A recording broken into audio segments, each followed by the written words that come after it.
This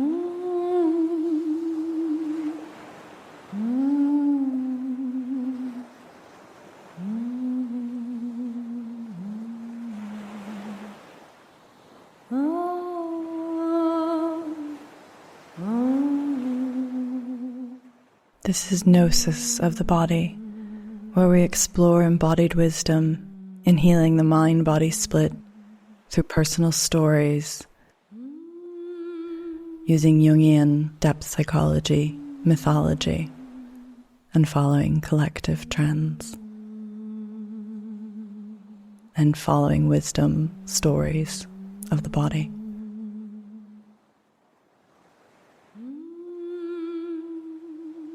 So when I was at my program at Columbia, I went there very specifically for this one teacher who had trained with James Hillman, Dr. Mark Curris, who had a PhD in clinical psychology, but he was, I think, very much torn between the world of clinical psychology and behind his long training in Jungian depth psychology.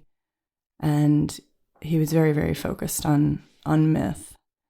And I specifically went to this program to study with him. And while I was there, I met today's guest, Matthew Spencer Seeley. And we not only studied with him, but we also went out because we didn't have quite enough Jung at Columbia.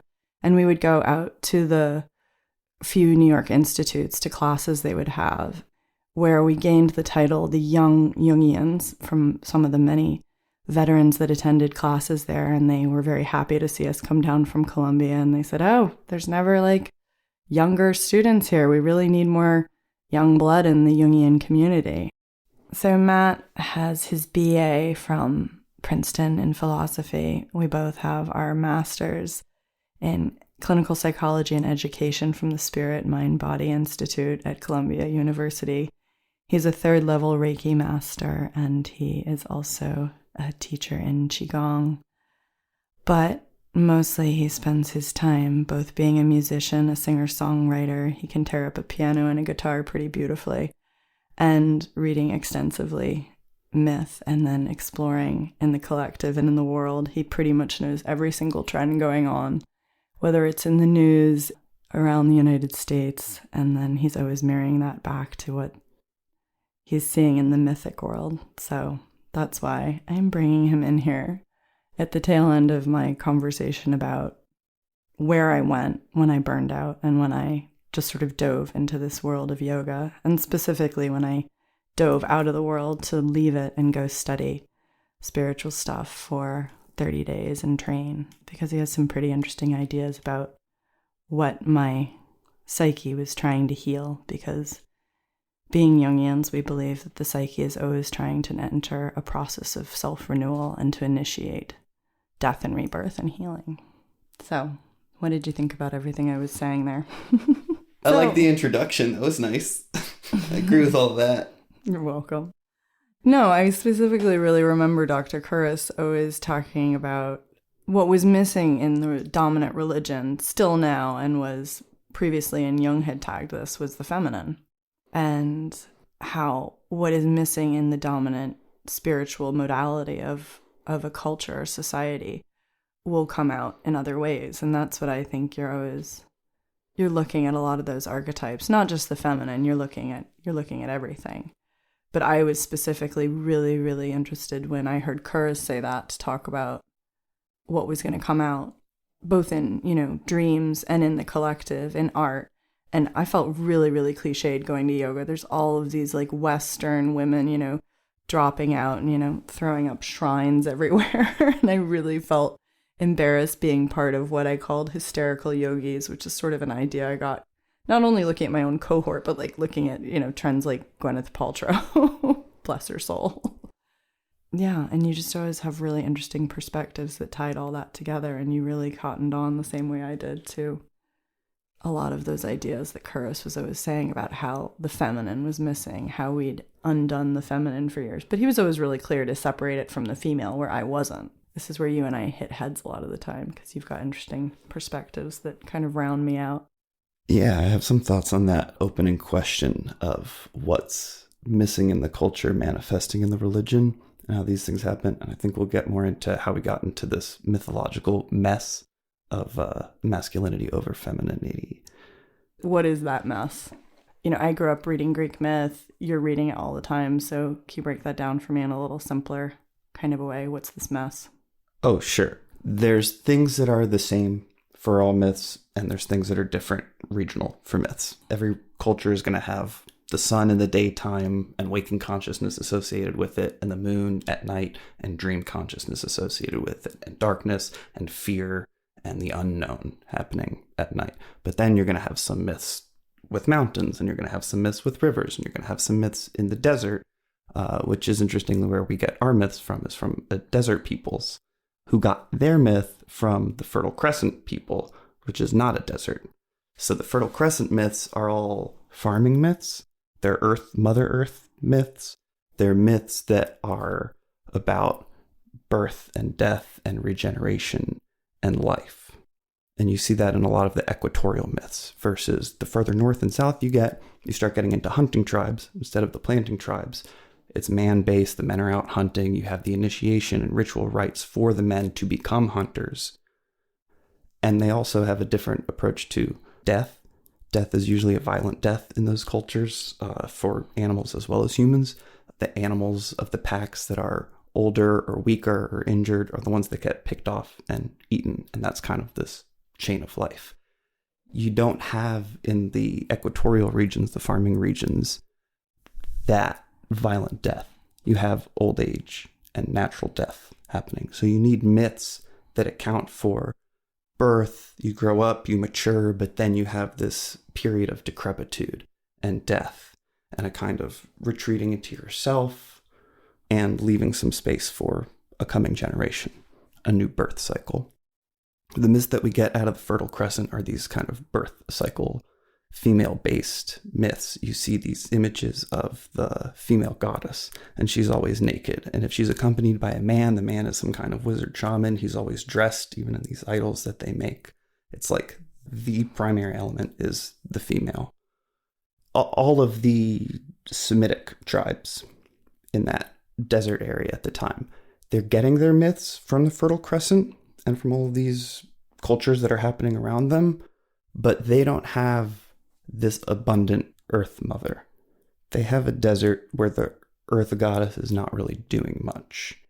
So they take all of those myths and transform them from being feminine based to masculine based. The best example that Campbell gives of this is Adam giving birth to Eve. He's like, that's the only place where you have a man giving birth to a woman. Is so against everything that we know about how, people work. Reality of science and bodies. So you get this masculinization of these feminine myths. Reading out of Campbell's Thou Art That, he says that myths that originally had pointed to the goddess as the ultimate source are now pointing to the god.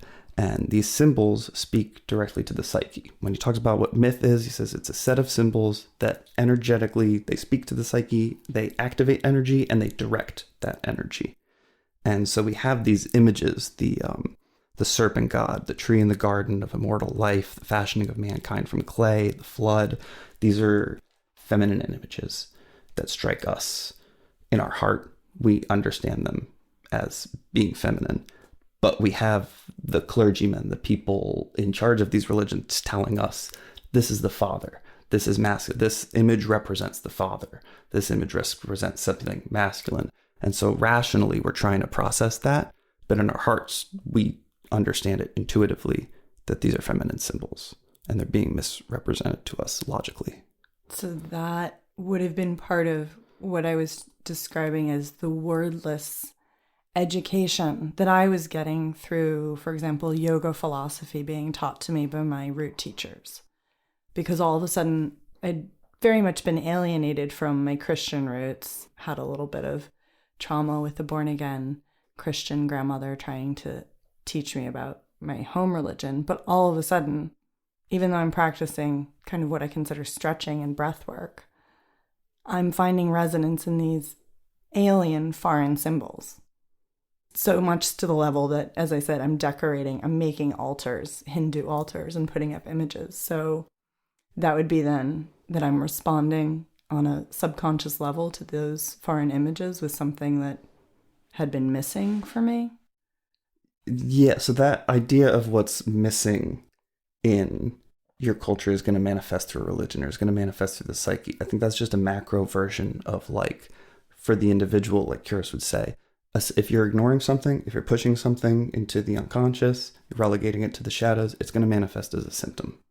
That's indicating to you that something is being ignored, pushed down, rejected. That's happening on this macrocosmic scale of we're rejecting the feminine. And that comes from, like, you talk about the feminine as being the body, and we're rejecting that from this kind of like Catholic puritanical standpoint, which, if I can go off on a tangent on that real quick, because this I was just reading today, the infant, when he's going through the anal phase and potty training. Gotcha. Yes. And he's creating this shit that for him is magical, and he is the creator of it, and it's this wonderful thing. And immediately, if he has any joy from it, the whole society says, no, absolutely not. That's wrong. That's bad. That's dirty. That's impure. And immediately you get sin identified with impurity, identified with the body, and the good identified with purity and holiness and heavenliness and spirit. You also get this identification of the female with the body from, because every myth has the sun and the moon. Every culture has these as foundational to their myths. For as long as we've been humans, the female menstrual cycle has coincided with the moon cycles. So you're going to have the identification of the female with the moon and with the earth and the body as contrasted to waking solar consciousness. And this secretness and this darkness is going to mythologically just automatically almost as be associated with the feminine. Right. And it's also bad because, like, think of Shakespeare, think of Juliet. Swear not by the moon, the inconstant moon, who monthly changes in her, I think it's circular orb, I can't remember the quote exactly. But right away, that's a bad, bad thing. But whereas the reality is we deify that romantic story between that couple, which probably didn't last more than a single moon cycle, if even, right? Like, it might have just been 2 weeks, a waning or a waxing of the moon, and then it was over. So we cling to the idea of permanency, which is very solar, right? Like, we want to live forever. We don't want to go through that cycle of, like, getting old and going down. And for me, I was creating a super sin by jumping out of that solar work world where I was burning out. I couldn't keep going on a perpetual steady. I needed a cycle of, like, downtime. I needed out. I needed to be away and be hidden, which is very much why the Inanna myth came into my thesis when I was reviewing all this and writing that in Columbia, because it drew out exactly what you're speaking of, these moon myth cultures in ancient Babylonian Sumeria, where Inanna, we're focusing on the 3 dark days of the moon, and she's gone underground. And I dropped out of the world. I went from being, the person that you could contact every single day, as most of us are in all of our, like, personal lives and our work world. We have to be, like, I texted you. Did you not hear? You didn't answer me. Like, I sent you that email. When are you going to get this back on deadline? And I went from that world that's very overwhelming and I think sucking for all of us, to giving myself, specifically through the discipline of yoga, this permission for retreat and withdrawal so that I could cyclically rebuild. And I've previously referred to the French verb of ressourcer, going down to the sources. And I'm probably getting a little bit ahead here, jumping back into the advanced myth, but this was my vibe, was the Inanna Persephone myth. And in the Greek version, the Persephone myth, it's the water spirit that tells Demeter, I have seen your daughter, when she's searching the earth for her daughter who's been abducted to the underworld by Hades. It's the underground springs that have seen her, which is source. So again, back to where we started, you're like, this mess we're in. How did we get to this imbalanced mess? And how did this, end up in a world where we're expected to just work. And how is that reflected back in religion and myth? So part of where this mess comes from is, like, that taking of the female myths and accidentally masculinizing them, sort of from this desert culture when we get monotheistic culture. That's part of the masculinizing of it. That's masculinizing the myth. We've also had, since the Enlightenment, this hyper emphasis on the rational, which is the masculine principle, which is now all we're taught in schools. You had the separation of a church and state, and you're not learning heart wisdom anymore. You're just learning reason, pure reason, kind of at the expense of your intuition. And you're kind of being told to suppress your intuition in the classrooms. If you want to get an A on this paper, you can't listen to your intuition. There's a right answer and there's a wrong answer. So I think part of it comes from this mythological imbalance that we've inherited. And part of it comes from our overemphasis on logic and reason. And Campbell talks about these 4 functions of myth. You have a sociological function, which is like the caste system in India is supported by their mythology of their sociological function, which also provides a moral structure. We have the 10 Commandments being this sociological moral foundation. Every myth gives a cosmological function as well of how the world came to be. And we, from our science, have a different understanding of that. And the myths don't fit that anymore. And so we reject the myths wholeheartedly, almost because of that cosmological interpretation. Campbell's kind of saying now, we don't need the cosmological interpretation of the myth anymore. We don't need myth to explain our cosmology. We don't need mythology, likewise, to explain sociological. We have a better mechanism now for organizing the hierarchy of structure than having to rely on myths, Campbell says. What we still need the myths for is, one, our connection to something greater than us, the conscious, aware connection to the hidden, unconscious higher power. And we need myth to explain our development through life and our place in the world as a child, as an infant, as a mature person, as someone aging in this older decrepitude, and finally an acceptance of death, since we're the only species that is aware of our own death. That's kind of where this need for myth comes from. Mm-hmm. So again, back to the question I was reflecting a little bit in the beginning. And again, I always use my personal story as the entry here, but because it's such a huge trend in the West, all of these Westerners finding a path of back to their body and to spirituality through the practices of yoga. And again, I'm including whether you do meditation or you do yoga asana or you do breath work, all of it. And in the back, you can hear the yearning call of my cat, Ostara, maybe, kind of like the lonely soul of humanity crying out for God. So to pivot a little bit, because you know so much about Eastern religions as well, I'm always learning something new for you. Every time I learn like a new chant or a new prayer, you're like, oh yeah, you mean like it's this? You just know them all. What is it that I was getting in wisdom, and what is it in the Eastern practices that is missing from the Western ones that left me feeling so empty? Like, what is in their doctrines? Like, what's there? What was it? So Campbell gives this really clear distinction between Eastern myth and Western myth, and it's not based on femininity and sexuality. It's about connection to and relation to the Godhead. The Western myths, from the Fertile Crescent onwards through the monotheistic faiths, they're all a creator and his creation. And we're the creation, and we can relate to the creator, but we are different from the creator. The Eastern religions, from India and China and Japan, have always been, you are that.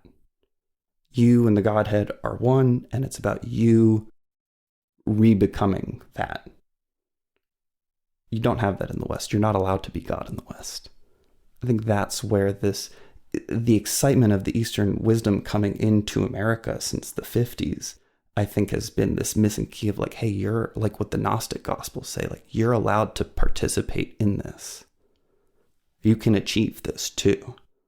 Versus like what, anyone who's female Christian in the Catholic Church, there's no female priests. There's not even, I think one of my Catholic friends was just telling me that Pope Francis voted down the idea that females could even become deacons, whereas in the Protestant Church, we have female priests.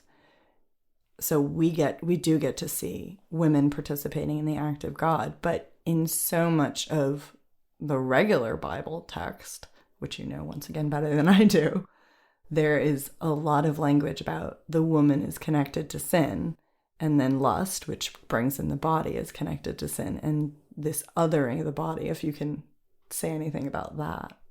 Well, it makes me think all of the priests and not allowing the women in the Catholic world to be priests, and the priests are the source of information and wisdom. You're not allowed to have your own wisdom and information. You're not allowed to listen to your intuition. You're not allowed to say, I was told by whatever religious entity in the Christian world. In Catholicism, it's like you're listening to the Pope, you're listening to the people who are hierarchically above you. They have the wisdom, they have the closer connection to God, and even they don't have the connection that's talked about in the East. They're the closest to it, but they're not one with it. And they're subordinate to it as well. Right. Which is different than, I really love in the Mormon tradition, before you can go and preach, you have to have your own experience of God. And that's what you're preaching. You're not preaching what somebody else tells you God is. You're like, this was my experience. You've got to go have your own experience.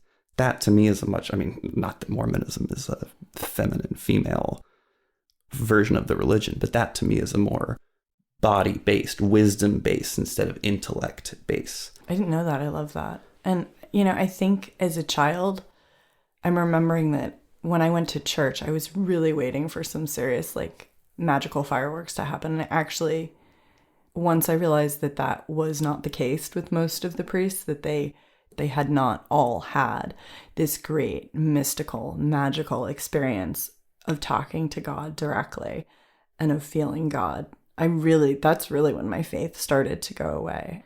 Again, the thing that was the most upsetting for me is that my grandmother tried to explain to dear old 4-year-old me the crucifixion.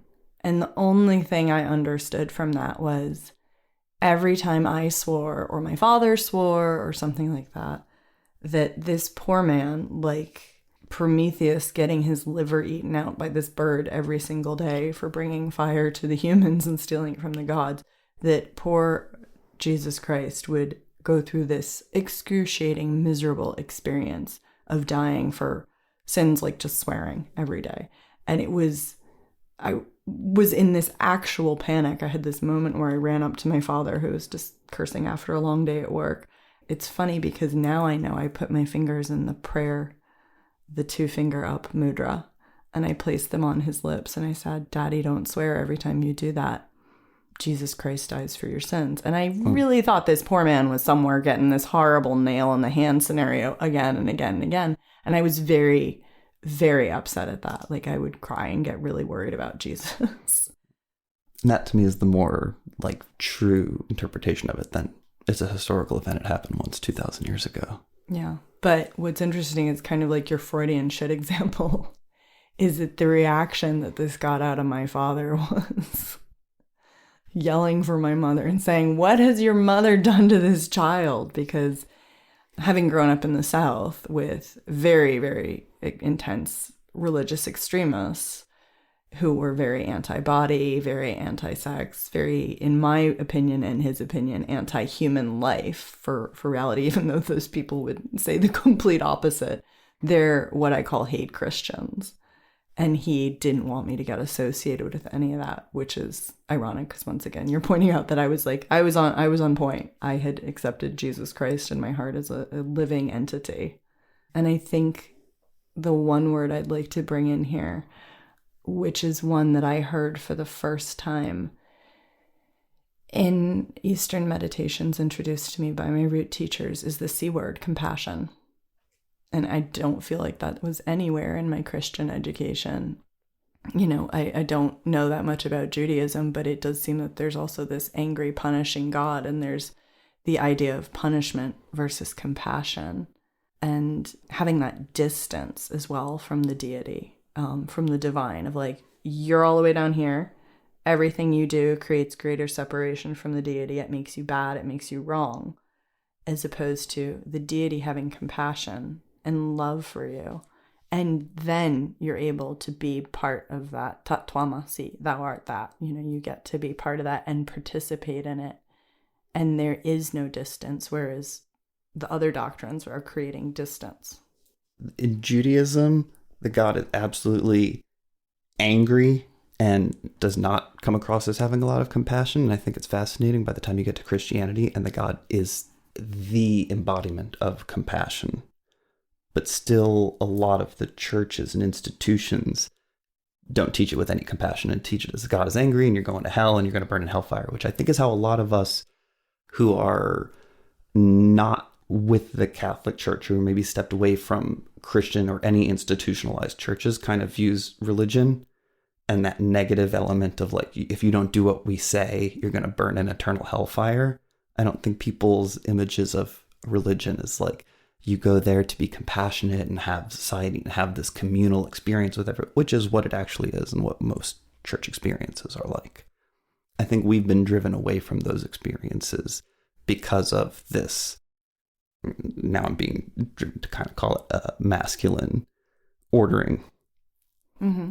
You know, I was part of this trend that I am always perpetually studying and was fascinated to find as a connected to archetype when I went to school. This trend of Western women going into yoga and finding a lot of healing in the body, but also finding a path back to spirituality. You know, they are primarily women of Abrahamic religion. So, like, I'll just throw it out there again. What's this about? Like, what was this trend that I became swept up in? What was that about? Like, what were we learning? What were we looking for? I see it as a quest for embodied wisdom. And we've never been taught growing up that our body has any wisdom. And I think a lot of times as children, we get injured and we're told by a parent, like, we're fine and not to listen to what our body's saying, which helps sometimes so that the kid's not just crying all the time. But I think our society doesn't allow us to express our body is another big thing. A shaman that I worked with, Alberto Villalda, would talk about the deer. Whenever they'd get into a little scuffle or something semi-traumatic would happen to them, they would do this little shiver from the nose out through the tail, and they would be fine. When I go and watch the ducks in the pond and they start fighting with each other, they'd shake it off, and then they're fine. They're not carrying that any embodied trauma from that experience. We're not allowed to do that in our culture. We can't just shake around. People think that we're weird if we do that. We keep it all constricted and tight in our bodies and to ourselves from a very young age. We're told, hey, don't do that. That looks stupid. We get made fun of. We keep our embodied wisdom to ourselves and we don't let it out. And it starts to get stuck and it starts to get lodged. Mm-hmm. Where you have, what's that book?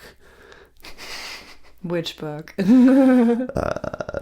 Trauma being lodged in the body. Body Keeps the Score by Bessel van der Kolk. Classics at this point because it's so obviously true when you're reading it, and it's been so neglected by our society for so long. Yeah, but this is why specifically, instead of continuing on the path of like psychology training and psychoanalytical training, I've been sticking with, I teach people yoga, I teach people breath work, I'm a sexologist, I do focalizing, somatic healing, is because I don't think the hands-on what to do is being taught. And my teacher, Esther Eckhart, who was a Dutch psychotherapist before she became a yoga teacher of pretty cool renown. She's like one of the first YouTube stars of yoga. So Esther teaches something that she got through polyvagal theory, which is trauma-informed. So Deb Dana, Stephen Porges's polyvagal theory teaches different ways to calm the nervous system. And so one she teaches is called the shakeout. And she literally instructs us to do something that is very similar, like what you're describing of the animal shiver and shake. And she encourages us to jump up and down and yell, and then look around the room in a very particular eye motion, sort of like as though your eye would scan the seam of, if you were in a regular room, you know, it would scan between the ceiling and where the wall meet, and just to take it all the way to the corner of your eye and scan even behind you and really turn your head, but let your eyes lead the turning of your head. And those specific exercises send signals to your nervous system to drop out of a sympathetic nervous state, fight, flight, fawn as well, to rest, digest, and calm down. And I started teaching that after her teaching before all of my private and group yoga sessions. And I remember someone who had suffered really extreme trauma throughout their childhood had had it repressed in memory, and then had the traumatic memories come back at a significant point in her life. She said, that's the first time I ever felt safe practicing yoga and felt safe in my body. So I always teach that. And that's why I've moved on to things like focalizing. But so then try and circle this all back together. if that is so forbidden, like what is happening to the culture? So everyone's kind of at this breaking point, and then they're running into, like I was, into a yoga class, like in a state of panic, kind of. There's definitely some element of people trying to escape the present situation and go to this more idealized world. I don't know that people are running in a panic to go be yoga teachers, but I do think that there is just like a sort of general panic in the society and a desire to get away from it. The kind of like general anxiety that's kind of swooped over everybody, and this kind of need to find something within you that can release you from it. Because we can't find the answers to our anxieties in the world. We can't wait for all of the problems in the world to be changed, or else we're just going to be anxious for a really long time waiting. We have to find that wisdom inside of ourselves of how to fix it. But the cultures that was teaching us to find it outside, whether, it's like a Xanax or like, a raise or like a better apartment or a better house or something like that. The news trying to tell you how you feel. Mm-hmm. So we're always just like that panicked child trying to like not feel the scraped knee, we're just like shoving that down and shoving that down and shoving that down. So that's, to try and go back to the mythic, that's the masculine way. So what's the feminine way? I don't know that the masculine way is necessarily a shutting of things down. Mm-hmm. Right? An overriding. To me, it's an overriding, a pushing down of it to, stay consistent, as opposed to having to go into that moon cyclical thing where you need a downtime. You need to sit with the scraped knee and cry. I think that's definitely true. Giving yourself the time and the space for things that aren't necessarily valued by our society, which the things that are valued currently in our society are very masculine. Mm-hmm. But then there's also, if we can go back to like the wisdom of the scraped knee kind of a thing, which I think is actually the title of a book somewhere, that's why it's coming to me, is that we, again, do this good-bad dichotomy in a lot of Abrahamic religions. And I certainly learned, both through Jungian depth psychology and also through Eastern philosophy, that the bad had a place in the divine. In the Jungian world, I learned if I keep stubbing my toe, there's a symbol in that symptom of my stubbed toe that hurts. Or I twist my ankle, there's a symbol in there. So I started to have two different visions through Jungian depth psychology and through Eastern religion of what we term as bad, what we have aversion to, like injury, illness, disability, even going that far into the symptom. I do think that those things, illness and injury and death as being thought of as bad, come from these masculine hunting tribes where everybody's dying, everything is violence. So how did that switch happen? What was different about the goddess moon tribes with that perspective to those? Like, is this part of the masculine mess that you say? I guess the idea of those things as evil comes from a different place as the idea of, okay, let me go into this real quick. Campbell's classification of three types of myths. You have the primitive myths, early myths are all, they're life affirming in that they know that death is everything. Life feeds on life. There has to be death for there to be new life.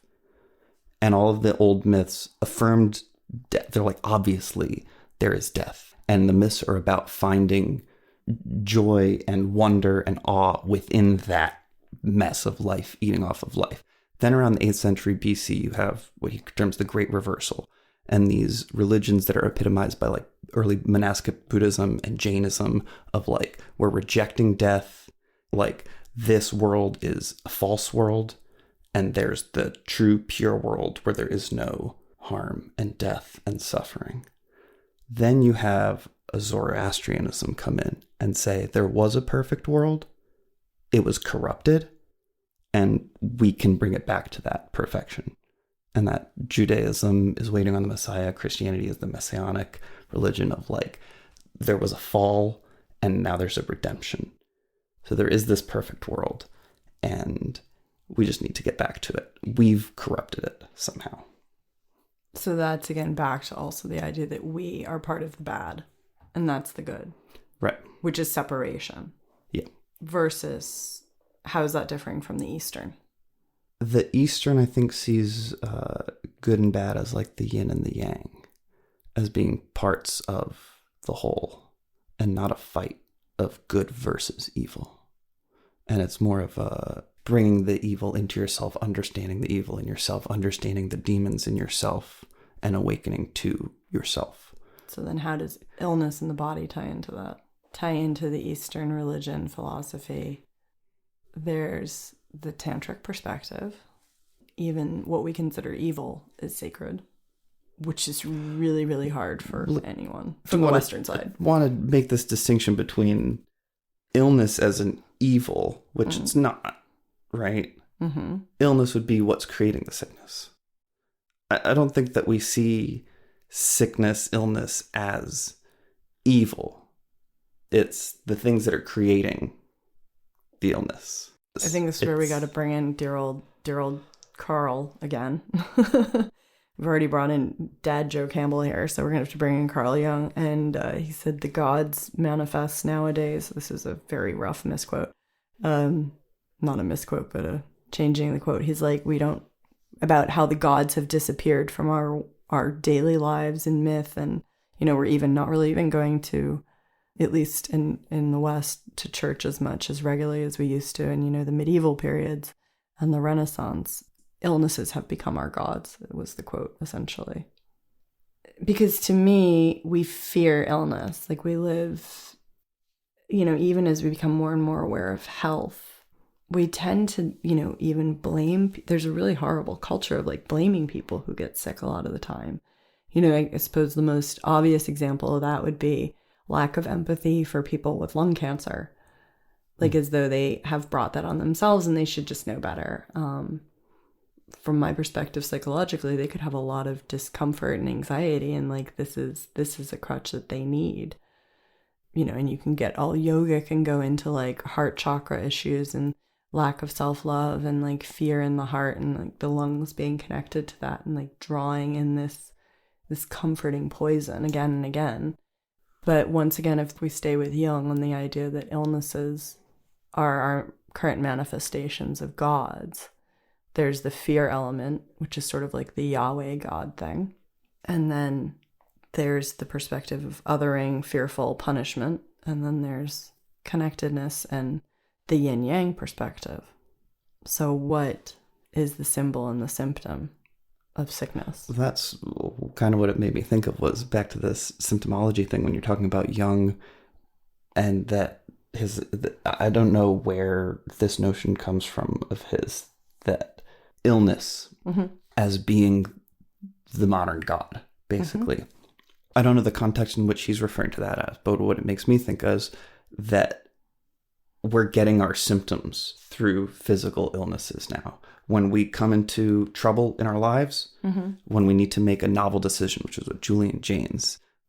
Explain who he is. Yeah, he's a Princeton psychology teacher who wrote The Origin of Consciousness in the Breakdown of the Bicameral Mind, which is a really wonderful book that goes through all the cultures, all the Hebrew, the Greek, and looks at the language and kind of the development of consciousness through the language. But I bring it up in this context because... illness. He talks about how anytime there was a novel situation, say in like the Iliad, when a character didn't know what to do, hadn't had, a personal database of experiences that would tell them what to do, that's when the god would come in and say, here's what you do. Anytime there was a novel experience. Then we started to lose our contact with the gods. The gods, why have you forsaken me? We get it in every culture. Now the gods are talking through the body, which is interesting because we give reality to the body. The body is what's real now instead of the spirit. We're materialists. We believe when the body is telling us something. So the gods are talking to us through these physical symptoms because that's what we're able to listen to now. We're not listening to voices of the angels because we go, oh, that's just, some schizoid tendency. But when there's something physical in your body. You can't ignore that from this materialist standpoint. And so we're going to pause the conversation with Matthew there, because we can talk a lot. And you'll have to wait until next time to hear the rest of it. Until then, do your yoga and let your unconscious speak. And just touching back on what Matthew and I were discussing about illness, I wanted to give you guys this quote that shed a little bit of light on it, because I can't recall these quotes of Jung to mind all the time when I'm trying to go through his material. So Jung says, regarding organic illness, accidents, injuries, etc., it can be stated with certainty that these things do, at least, have psychological syndromes, i.e., there is a concomitant psychic process, which can sometimes also have an etiological significance. So that it looks as though the illness were a psychic arrangement. At any rate, there are numerous cases where the symptoms exhibit, in a positively remarkable way, a symbolic meaning, even if no psychological pathogenesis is present. And that is a quote from a letter to Joachim Knop on the 10th of July, 1946, Letters, Volume 1, page 429.